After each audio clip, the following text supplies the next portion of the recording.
Oh, pretty. Just so he has room to go. Okay. Yeah, it's fine. This way's harder. Yeah, maybe switch the whip over to the outside if you need more outside this way. Yeah, Yeah. you gotta keep going. Answer. But none of this stuff is an excuse that he gets to stop, you know? It's like, wait, if I run over the mountain block, I don't care. Yeah. Try to figure out. It's hard to finish, Step inside, use your outside thigh and knee. Yep. Very good.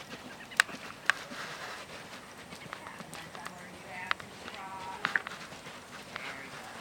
Boy, then forward. That's it. And then lunge down the long side and then lunge down. Again, he also has some, he end the day with big forward trot. So he starts offering that for his are we done now? You know? Okay, instead of stretching out. Yeah, so he starts thinking extended trot comes before he's done. Okay. So then they start like, how about now? How about now? You know? Very good. That's okay. Just take it. Then back to the trot. Forward. None of that stuff is an excuse for any stop. Look for them like this. Contact, not throwing away. Yes. There you go.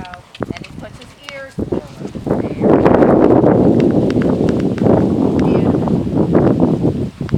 Okay. Yeah. You know, and then I kind of, again, just for a short, period of time, that's what it's about. Until, you say go, he's fine, there's no cranky. And again, if you have people to help you, and he does that stuff off the mounting block,